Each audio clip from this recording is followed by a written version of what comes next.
The Weber Cup is Tenpin's answer to the Ryder Cup. Played out on an annual basis, the very best from America challenge the finest from Europe. 3 days of pulsating action, high drama and sporting excellence. 3 days when national pride is at stake. This is the 18th edition of the Weber Cup.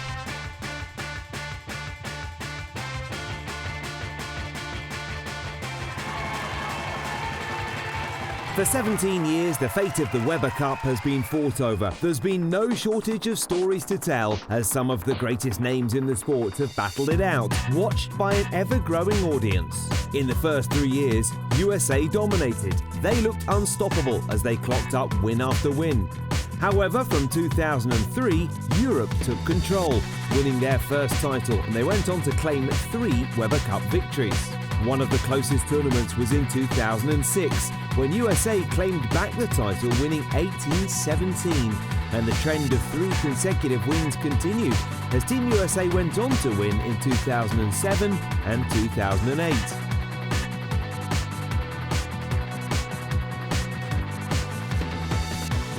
In 2009 saw the debut of Martin Larsson to Team Europe. A new team player seemed to be the winning ingredient as they sealed their first victory for 4 years. And the Europeans celebrated success again in 2010 when they were captained by Osku Palermo.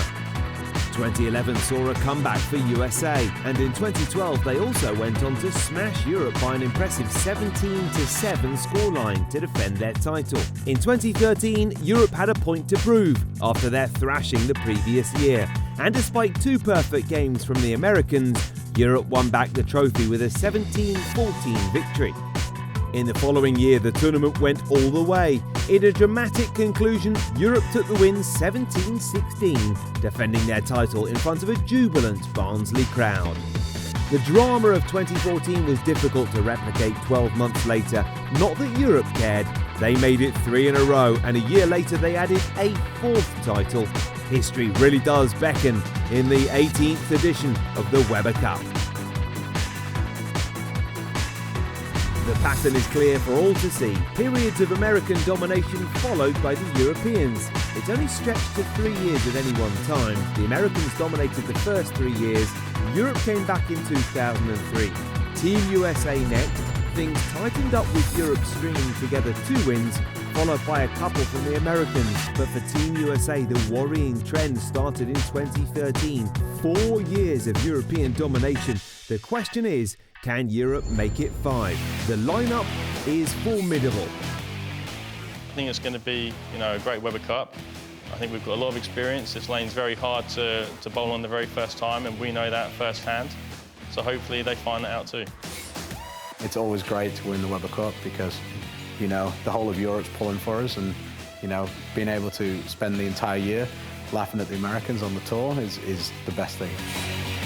I really hope I can keep doing what I did last year and be a helpful part of the team, and I really think we can do it together all over again.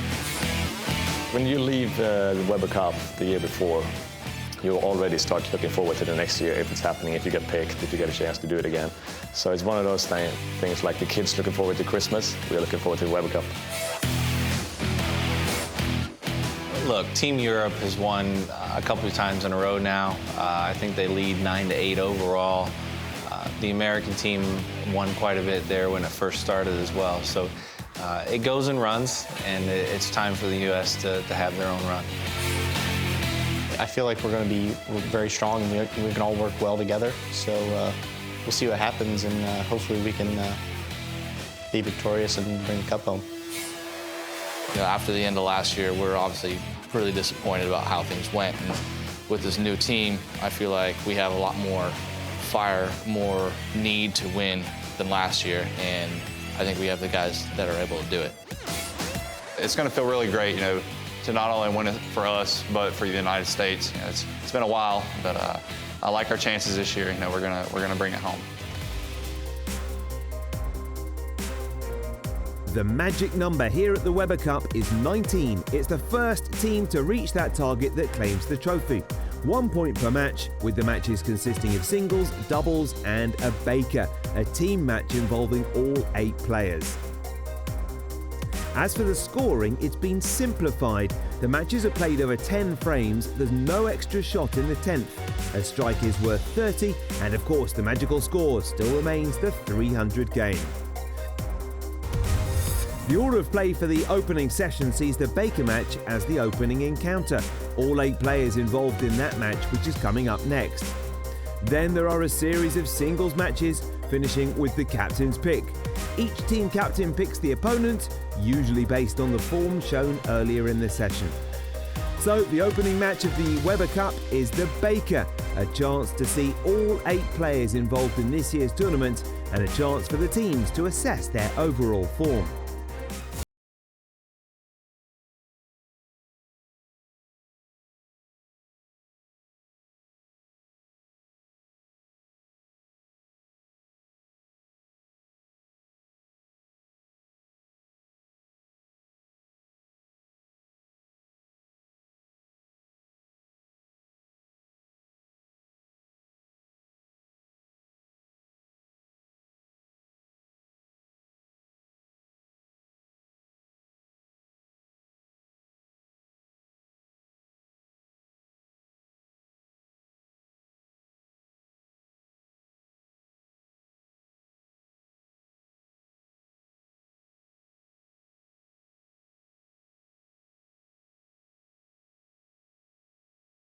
I don't want to look ahead too far, but you know, to win for the 5th year in a row would be unprecedented, as it was for the 4th year. But I think we just, as a team, go out there, make sure we enjoy it, make sure we have a great time here in Barnsley, we usually do, and just go out there and just do what we do. We're going to have fun. No matter what happens, it's going to be a great weekend. It's going to be a lot of fun, and the U.S. team's going to bring the cup home.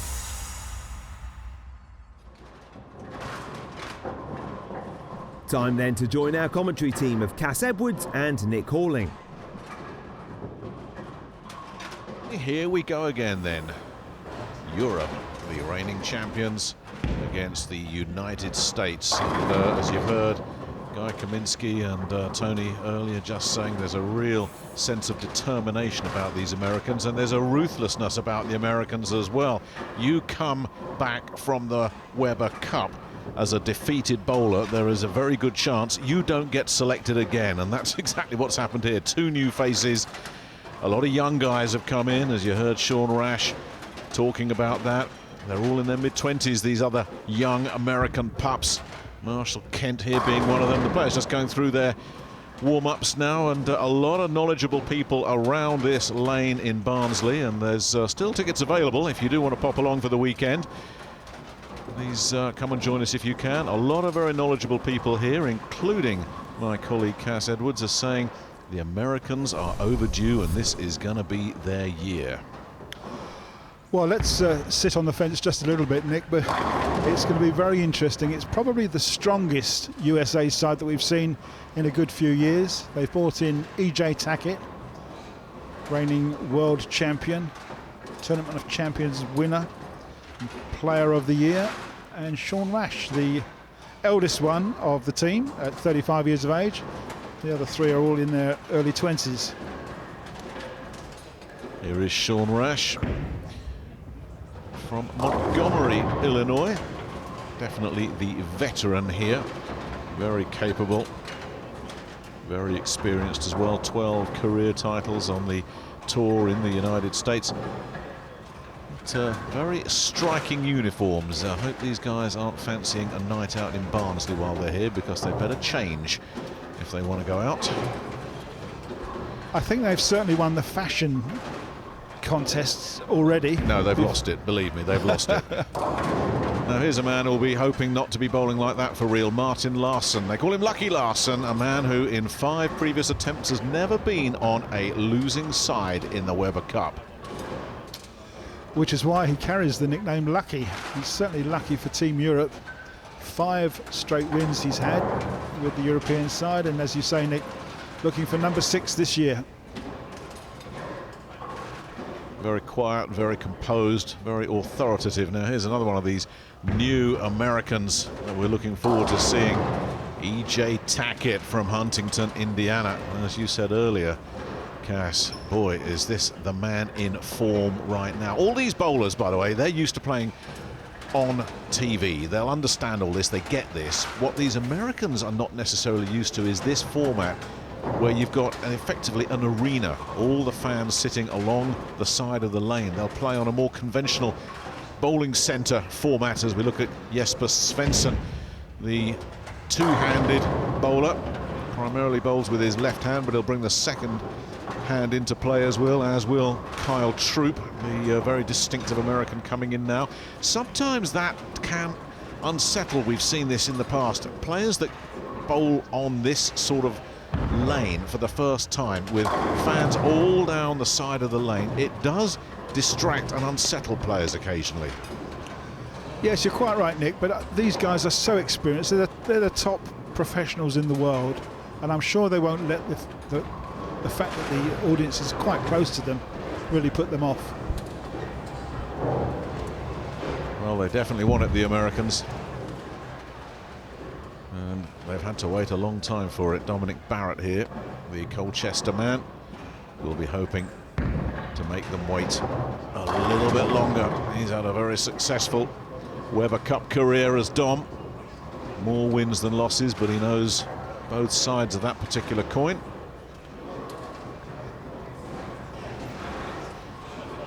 And there's a new face for us. That is our referee here, Paul Lamanque from Portsmouth, just issuing his final instructions, having a chat with Paul earlier today. Cass and I were very impressed that he just said, like all referees, I don't want to be seen, I don't want to be heard, leave it to the players. Yeah, Paul is actually a former Team England international bowler himself, so he's suited to sit in the referee's position. Let me just have a quick word about the lane that they are going to be bowling on and the oiling pattern that's been placed down before them. The oil goes down 44 feet on this 60-foot lane, so it only leaves 16 feet of dry back end where the ball will hook up. It's called a heavy oil condition because there's a 3-to-1 ratio of the oil. The middle part of the lane has got the heavy oil in, and it tapers off to the right hand side, but it's on a ratio of 3-to-1. And first up is the man from Sweden. And he gets Europe off to the perfect start in this year's Weber Cup. Jesper Svensson with the first strike. Yeah, great looking shot from the left-handed two-hander. Sometimes bowl is called the shovel shot. Light in the pocket, but rips the rack and sets up those 10 pins, which scores 30 under the world bowling scoring system. Now, Kyle Troup here from North Carolina will be looking to emulate that, and just look at the rotation he got with that ball. I mean, that was in no doubt from the moment it left the fingertips.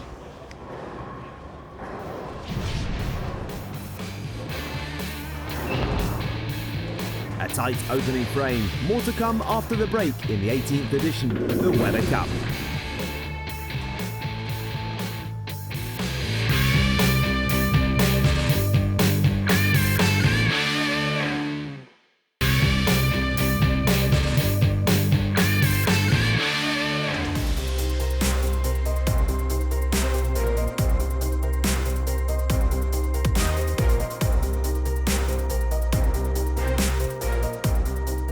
Welcome back to the Metrodome for the 18th edition of the Weber Cup.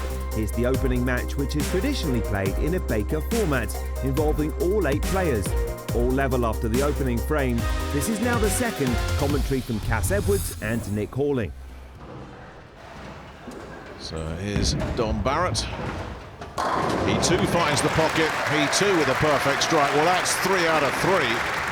That have left absolutely no doubt at all. We are expecting high scores here, and if these players carry on in this kind of vein, we are in for potentially a record-breaking Weber Cup here, because they're all dialed in very early. They certainly are, Nick, yes. And with this scoring system, there will be higher scores. I mean, 1 or 2 of the players last year averaged 250. So if you're going to hit a 220 or 230 game, you may well be beaten this year. That's Tackett adding to the strike fest. Sean Rash, The skipper looked pretty happy about that. Wasn't quite sure how Tackett was going to attack it, but he certainly did. And a late 10 pin there gives him 30 points. I hope that's the last time you're going to use that this weekend, by the way. I do apologise for that. I took it from a colleague who's commentates in the United States, and I thought it was good, and I will not mention it yet again. There's some things we just can't do here. Here's Stu Williams. With the pressure on, he's got a bit wide. Yeah. Oh, didn't like the look of that when it just bit on the lane coming out of that oil pack that you were talking about, Cass. It had to do an awful lot of work. Certainly missed his mark on the right-hand side. Got snagged up in the oil. The ball came back and touched the headwind, but it's left him the 2 and the 10 pin split, which he needs to make. Oh, and yes. does. So how about that for the starter? Yeah, but he's not celebrating. He's annoyed at himself with the first ball. But nevertheless, an open frame, the way this Baker's been going at the moment, could probably have cost Europe this first Baker. So this was a very important spare to make. Well, it certainly was. It's got 18 pins scored because he got 10 for the spare and 8 for the count on the first ball. Oh, absolutely nothing wrong with that. Well, the Americans have been practicing very hard on this lane all afternoon. I think you and I got here about 3 o'clock, Cass, and the first thing you hear when you get here is the sound of pins going, and it was the Americans out there working. Yeah, certainly been having plenty of practice. Already there's a 12-pin lead for the USA because of that single spare that Stu Williams had. So Lucky Larson. Yeah, he's left the 7 in the corner. I was going to say he is lucky because he had a 5-7 split standing there for just a moment. Fortunate that the 5-pin has gone, which should leave him just a single spare. See, the ball's hurried on. It's only hit that hairpin light. It's only just made it through that pin deck to hit the 5-pin. That could well have been an open frame, but hard and straight here, and he'll make the spare and score 19 pins. Yeah, but spare's not good enough. That's 2 now for Europe.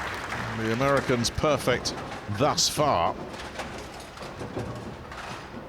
So this Baker slipping away from the holders.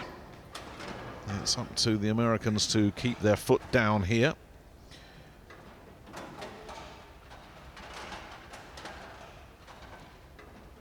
And it's the Chicago man. He's on fire.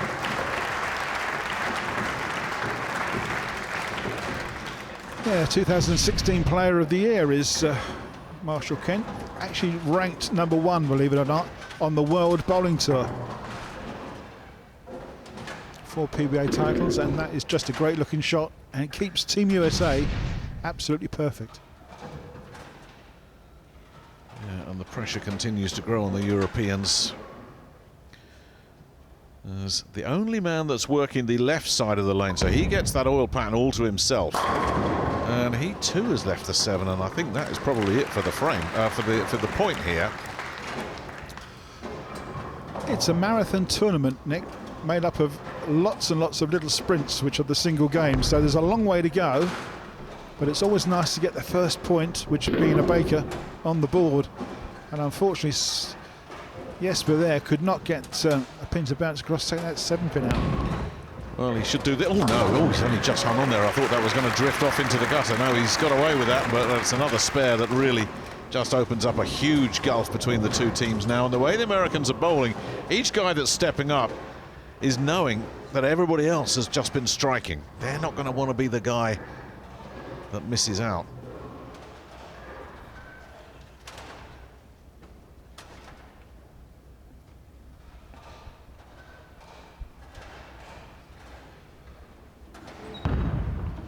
Troup looking for another striker, makes it. That's 2 shots out of 2. The man known as Fro, because of his haircut, just loves bowling here.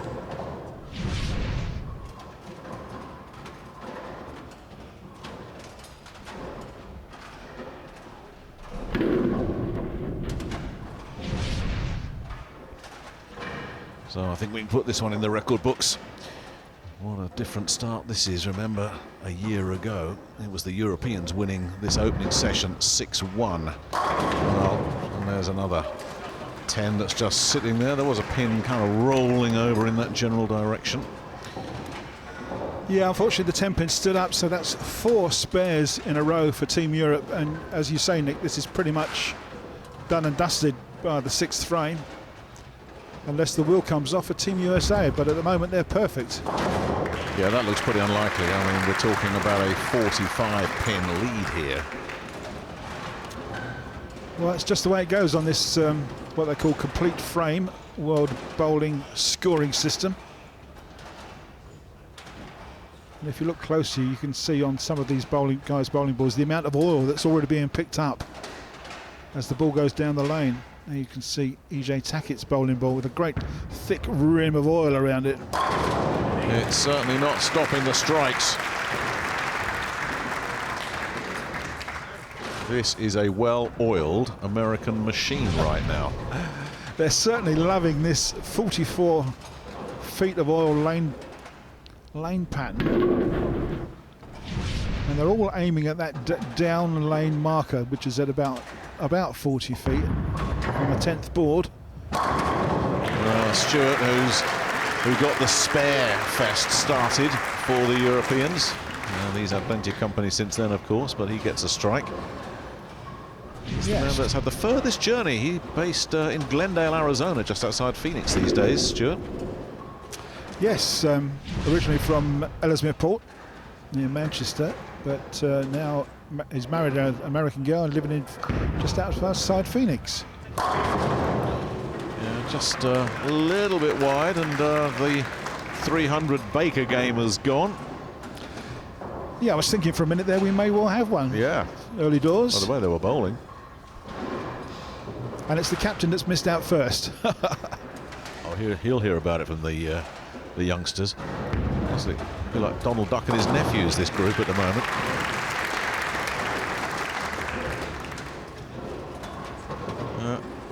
Yep, 34 pins is the difference.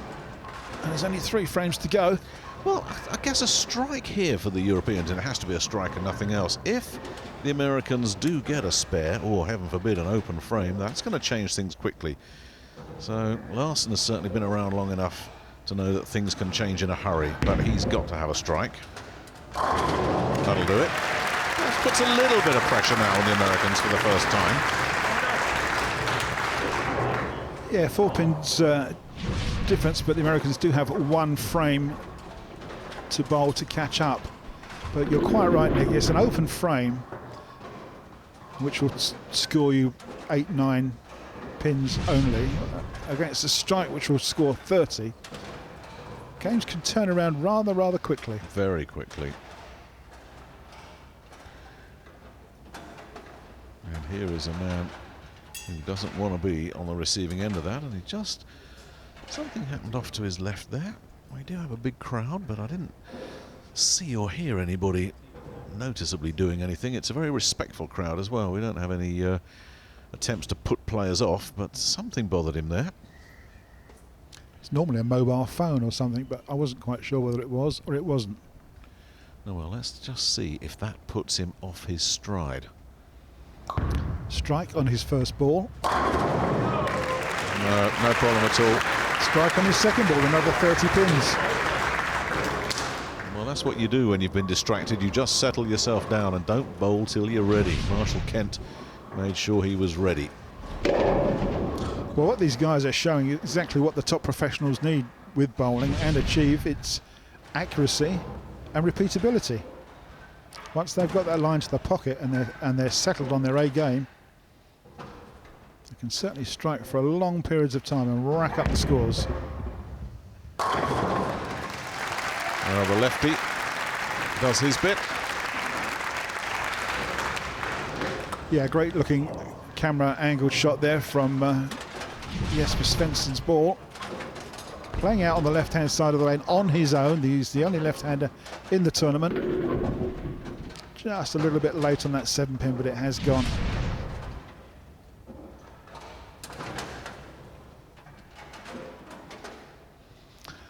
Troup, 2 shots, 2 strikes.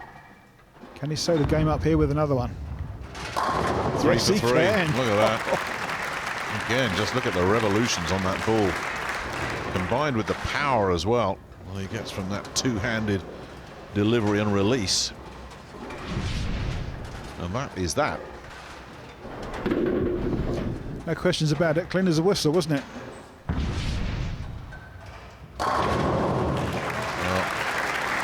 Barrett finishes off with a strike. What is this, one pin left standing for the Americans out of... in fact, no, they didn't even leave that. They got that on as a spare. It's just the one spare they've had in this just the one spare in this game. It was a 10-pin left by the captain. Yeah, that was it. And you can see the Europeans have scored 255 and they're well and truly trounced. Yeah, thrashed.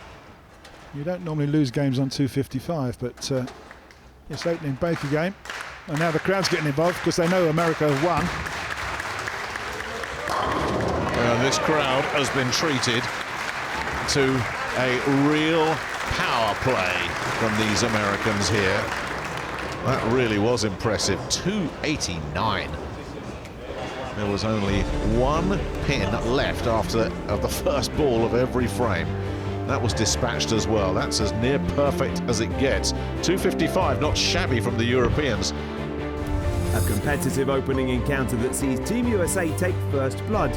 Europe with a respectable 255, but the Americans out threw their opponents to make a bold opening statement of 289 and take the first point of this tournament. Plenty more to come after the break as Kyle Troup of the USA attempts to double his team's early advantage and Dominic Barrett looks to put in a captain's performance.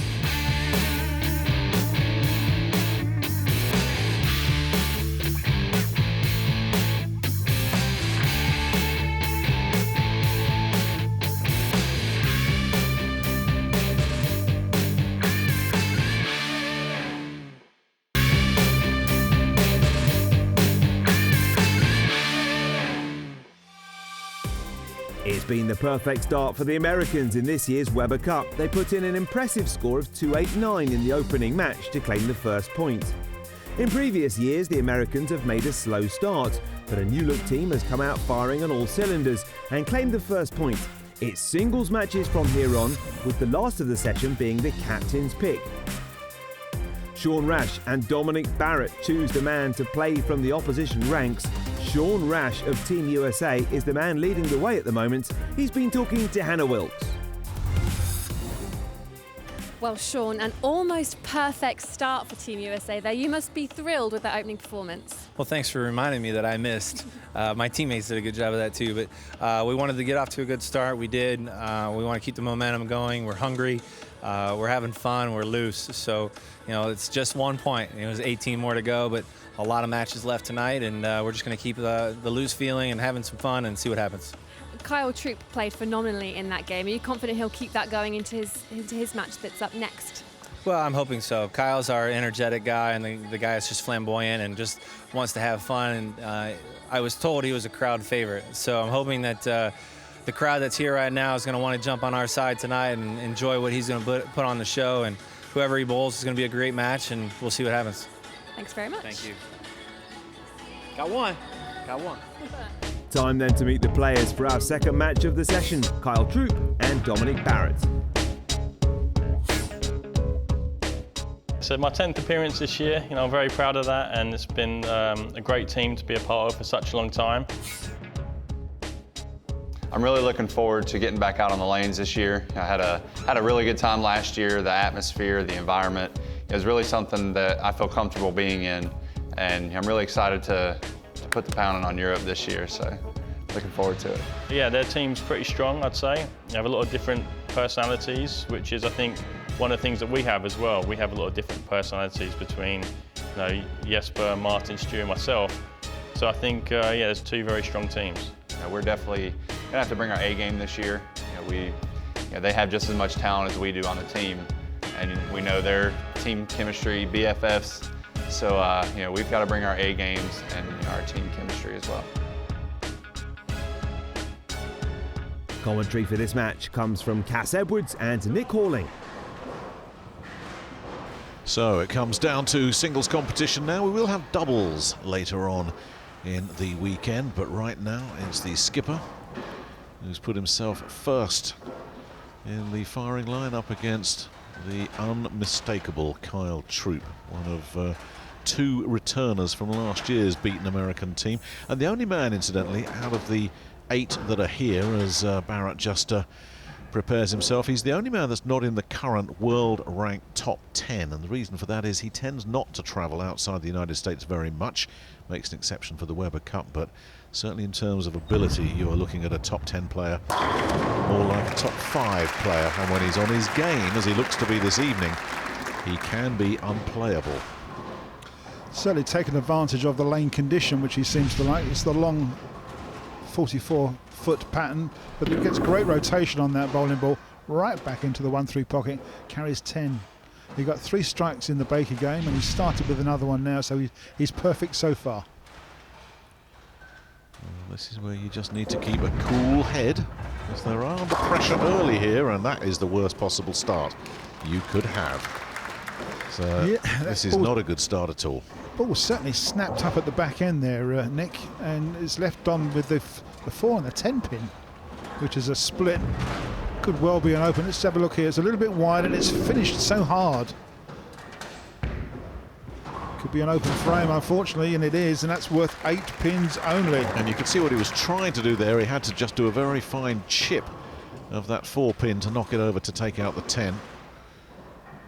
Just missing fractionally. Well, the only good thing that you can say about an open frame is if you're going to have one, get it out the way early. You've got a chance to recover and regroup. But my question already, even this early in this match, is he going to have a chance to come back? Because this man has been a strike monster so far.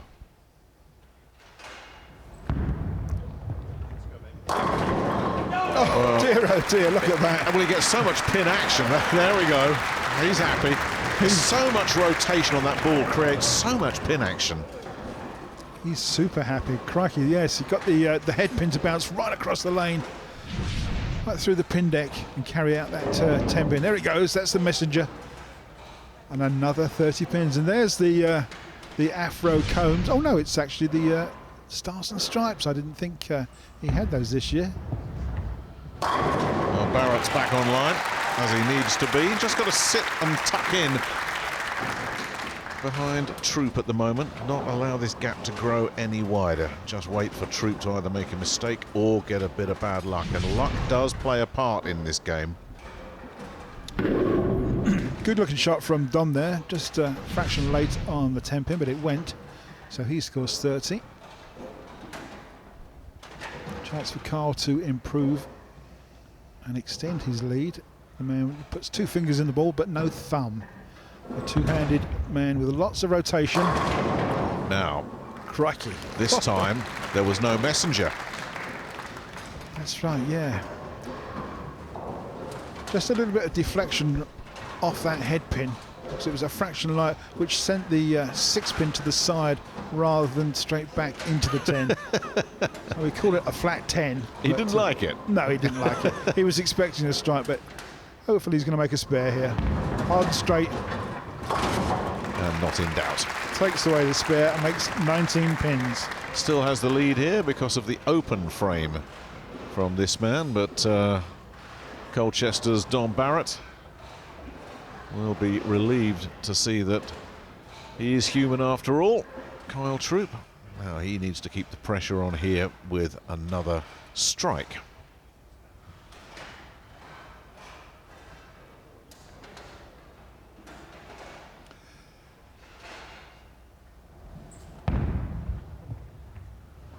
That'll do it. Looks pretty good to me. 2 lined up shots, 2 strikes. This is the second match, obviously, that's been played on this lane condition. The lane will be redressed after 3 games, so there may be some variation that the bowlers will have to look at, some transition of the oil which moves around, not only under these television lights, but with these bowling balls, especially the reactive resin balls. They absolutely drink up that oil.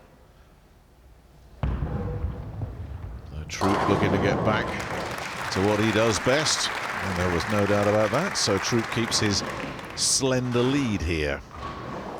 Yes, you can see the score graphics on the left-hand side of the screen, that the current state of the game, plus the maximum scores that each player can make. So if they all strike out, Kyle will win by 11 pins. So with every strike, just a little bit more pressure on the next bowler up. All these players, of course, have bowled in literally hundreds of pressure situations all around the world. So they'll be used to this. What's Barrett's response? Ooh, just drifted away again and has left a couple standing. Now spares, as we've seen already, are not going to win too many points for the Europeans. Let's see what happened here. And again, he's just flush on the head pin. Pretty fortunate to break up the split. He's left the 4 and the 7, which is a straightforward spare, but there was a pin on the right-hand side which was hanging around for a little bit. Takes away the spare.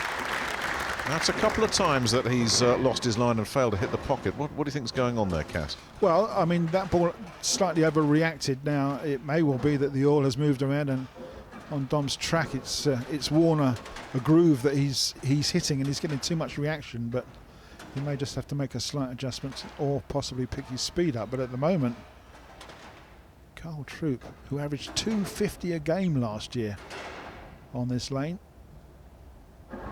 is very much in front. Yeah, he's found the pocket. He is consistently finding the pocket. Even when he left the 10 standing, it was a pocket hit. Yeah, another great looking shot from the two-hander. He's only got 2 PBA titles in the United States, so he's still learning his game, but doing very well. And one of those was a doubles competition as well, which he won this year with, I think it was Jesper Svensson as Stu Williams and Martin Larsson look on. Svensson is due up next. He'll be hoping that he's not trying to pull back a 2-0 deficit, but that's what the Europeans are staring at the moment. Team USA applying the pressure in the second match of the Weber Cup. More to come after the break.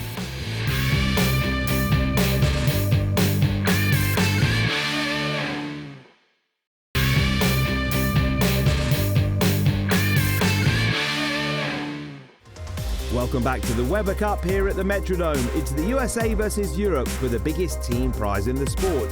The Americans had a near-perfect start in the team match, 1 strike short of a perfect game. In the second, Kyle Troup has the upper hand, hoping to add a second point. Team Europe's captain Dominic Barrett, the man under pressure. We pick up the action with commentary from Cass Edwards and Nick Hawley. It's the accuracy and the repeatability that these guys have to do, and once they're locked and loaded on that pocket, they just try and stay there for as long as they can, but as long as the lane allows them to do that. Well, Troup certainly hasn't had to make any adjustments thus far. That's distinctive style of his. There's another all 10 gone. Yeah, great looking shot from the camera in the pit area there. See how the pins set up that chain reaction. And that's a perfect shot. He's hit the down lane marker, it turns up into the pocket and carries all 10. Not much Barrett can do about this, and it's not like Dom's bowling badly. I mean, you're looking at a man who's on pace for a 260 plus score here, and that's just not going to be good enough on current form. That was a bit unlucky. Sometimes you deserve what you get, sometimes you're just a bit out of luck, and on another day that 10 pin would have been cleared out, but not today. Yeah, rings the 10 pin in the corner. It's a solid hit in the pocket. It'd just be a fraction light, and that 6 pin goes and lays in the gutter. That'll be a spare, so that's only another 19. And we're looking at 34 pins adrift here. Yeah, and if this is a strike, I think this is another point for the Europeans, because that's a big deficit to overhaul with frames running out. So Troup will look to really put this on ice right here. Well, unless Dom Barrett starts striking, Carl Troup could even afford a couple of 9 spares and still coast this game.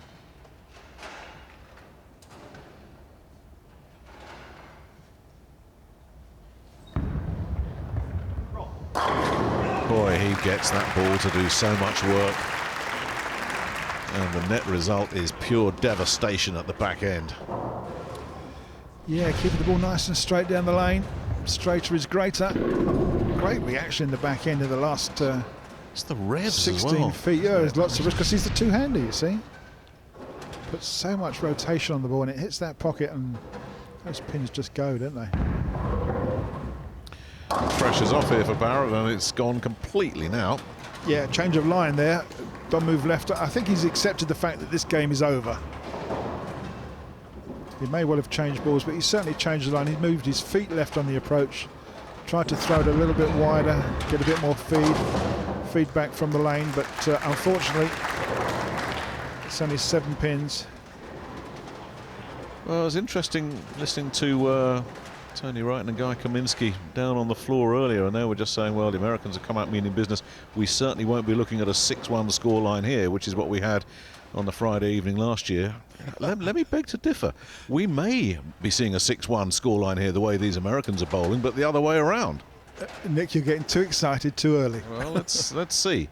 There is a real sense of purpose and cold-eyed determination about these Americans. Well, he leaves a 7, but he can leave a 7-10 split and still win this point. Yeah, as I say, you could afford now to have some spares. I think Dom has just wandered off to pick up another bowling ball, which he will use as an experiment in the last couple of shots that he's got. Which is a good point you make, because nothing is a wasted ball here, and when they take a spare ball out, it's a different ball as well, isn't it? Absolutely, yes. So another 19 for Carl Troup in USA. The spare tends to just be a much straighter line. As I say, nothing wasted, and Barrett will have a look at another ball from his arsenal. I think Dom is on record as saying he's brought 8 balls with him. I think most players have got around that number. And if it wasn't working with one, try something different, and maybe you'll find something that'll work later on in the competition. Yeah, a good tactical move there by getting another ball out. It certainly did work. And from what I understand, yes, you're quite right. I think Dom did say that he's brought 8 bowling balls, newly drilled up bowling balls to the tournament. I asked him if anybody else had bought more, and he kind of hinted that Stuart Williams may have made double figures, but we can't confirm that.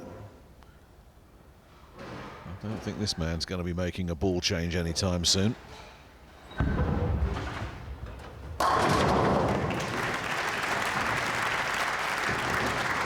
He's becoming a bit of a machine, isn't he? He's only missed twice in this game. He didn't miss at all in the Baker game. He's having an absolute strike fest. And he's carrying on where we saw all the Americans in the Baker game. I'm going to throw it out there for the guys downstairs to talk about. Could we be seeing a 6-1 session the other way tonight? The way these Americans have come out flying off the blocks, it's been very impressive indeed. And I tell you, this is starting to load up the pressure already on Jesper Svensson, who's due up next against E.J. Tackett. Yes, it'll be the two really high rollers. Tackett, who's won about everything in the last 2 years, and Svensson, who's probably in the top 4 in the world at the moment. Well, Kyle Troup signs off with another strike and a message, and that message is: we mean business this year. We have had enough of losing Weber Cups. Massive game, absolutely massive game from Troup. Dom just finishes with a strike, and it's a 232, 278 victory for the American. Well, it's not shabby, 232, but anything under 260 is probably just not going to do anything. The way this one's going, this is very, very ominous already. If you're a fan of Team Europe, the Americans are off to a flyer here. Troup has downed Barrett. It's a 2-0 lead for the Americans.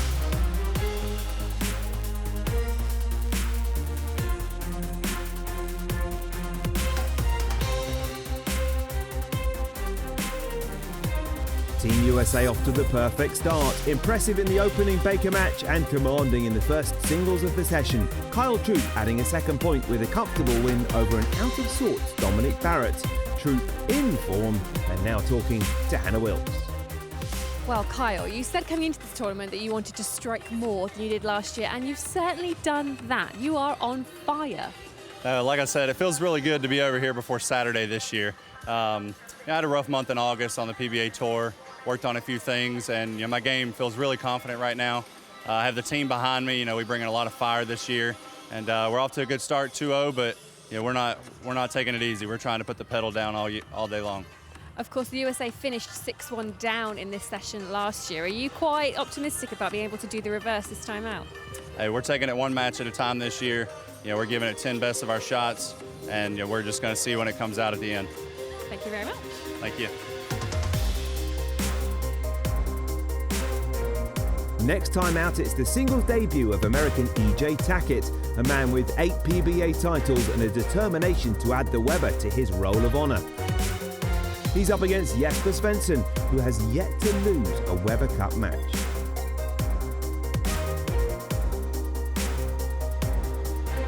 In the fourth tie of the tournament, Weber Cup stalwart Martin Larsson is in action, and he'll attempt to use all his experience to overcome the American captain, Sean Rash.